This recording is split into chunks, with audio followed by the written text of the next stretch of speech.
Hello friends, today we will continue the next topic, images formed by concave lens. Here we can obtain the images obtained by the concave lens using some basic rules. That rules are: the number one, when the incident ray is parallel to principal axis, the refracted ray when extended backwards passes through the focus. म्हणजे जर आपाती किरण मुख्य अक्षाला समांतर असेल तर अपवर्तित किरण पाठीमागे वाढविल्यास नाभीतून जातो. When the incident ray is parallel to principal axis, म्हणजे आपाती किरण मुख्य अक्षाला समांतर असेल तर the refracted ray when extended backward passes through the focus, म्हणजे जर अपवर्तित किरण पाठीमागे वाढवला तर नाभीतून जातो. आणि दुसरा नियम आहे when the incident ray passes through the focus, म्हणजे जर आपाती किरण नाभीतून जात असेल then the refracted ray is parallel to principal axis, म्हणजे अपवर्तित किरण हा मुख्य अक्षाला समांतर असतो. आता या ठिकाणी इथे बघा 7.9 ही आकृती या ठिकाणी दिलेली आहे. आपण या आकृतीचा थोडासा व्यवस्थित अभ्यास करूयात. As shown in figure 7.9, the object PQ is placed between the F1 and 2F1 in front of a concave lens. आता इथे बघा की 7.9 नंबरची आकृती जी आहे त्यामध्ये PQ ही एक वस्तू F1 आणि 2F1 यांच्या दरम्यान ठेवलेली आहे.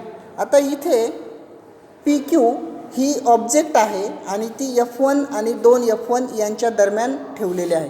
Then the incident ray PA starting from P and goes parallel to the principal axis. आता इथे हा जो पॉईंट आहे PQ, तर या ठिकाणी जर आपण निरीक्षण केलं तर तुमच्या लक्षात येईल की the incident ray PA passing the incident ray PA starting from P and going parallel to principal axis, म्हणजे हा जो PA आहे तो P बिंदूपासून तो प्रिन्सिपल ॲक्सिसला पॅरलल आहे आणि त्या ठिकाणी then it is parallel to principal axis goes along AD after refraction. आता इथे बघा goes along AD after refraction, म्हणजे त्या ठिकाणी रिफ्रॅक्शन झाल्यानंतर तो AD या डायरेक्शनने जातो. If AD is extended in the backward direction, आता इथे बघा तुम्हाला दिसेल की हा जर AD आहे तो बॅकवर्ड डायरेक्शनने एक्सटेंड केला, it appears to come from F1, म्हणजे तो आपल्याला F1 या बिंदूतून आल्यासारखा भासतो. Then the incident ray PO starting from P and passing through O. आता इथे बघा हा जो दिसतोय तुम्हाला incident ray PO starting from P and passing through O. आता याकडे आपल्या बघितल्यानंतर लक्षात येईल की it goes along the same direction, म्हणजे हा जो PO आहे it goes along the same direction, त्याच डायरेक्शनने तो त्या ठिकाणी काय होतो आफ्टर रिफ्रॅक्शन तो परत जातो. So PO intersect the extended ray AF1. आता इथे हा PO जो आहे तो काय करतोय AF1 ही जी रेषा तुम्हाला डॉटेड लाईनने दाखवलेली आहे ती जी रेषा दिसते त्या ठिकाणी तो रेषा काय करतोय इंटरसेक्ट करतोय and then at P dash that is P dash is the image of P, म्हणजे इथे आपल्या लक्षात येईल की P डॅश ही काय झाली P ची इमेज झाली. As the point Q on the same principal axis. आता या प्रिन्सिपल ॲक्सिसवरती हा पॉईंट बघा तुम्ही Q हा जो आहे then its image is form along the axis at point Q dash, म्हणजे त्याची इमेज आपल्याला Q डॅश या बिंदूजवळ मिळते. So directly below the P dash, P डॅशच्या खाली आपल्याला Q डॅश ही Q या बिंदूची काय दिसते इमेज दिसते. Thus we can say P dash Q dash is the image of PQ, म्हणजे आपण असं म्हणू शकू की P डॅश Q डॅश ही या PQची काय आहे इमेज आहे. So the image form by the concave lens is always virtual, erect and smaller than the object. अशा प्रकारे आपल्याला विधान करता येईल, म्हणजे याचा अर्थ कोणत्याही वस्तूची आंतर्गोल भिंगाने तयार झालेली जी प्रतिमा असते ती नेहमी आभासी, सुलट आणि वस्तूपेक्षा लहान आकाराची असते. मग आता या ठिकाणी बघा, तुम्हाला 2 पोझिशन या ठिकाणी मेन्शन केलेले आहेत. At infinity and anywhere between the optical centre and infinity.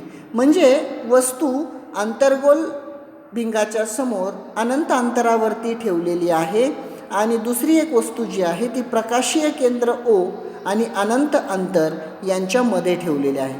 मग आता इथे प्रतिमेचं स्थान कुठं असेल, तर पहिलं जे आहे ऑन द फोकस, म्हणजे जर वस्तू तुमची इन्फिनिटीला असेल तर ऑब्जेक्ट जी आहे त्या ठिकाणी तिची इमेज जी तुमची तयार होणार आहे ती F1 वरती असणार आहे. Size of the image he point image असेल आणि तिचं नेचर व्हर्च्युअल अँड इरेक्ट, म्हणजे आभासी आणि सुलट.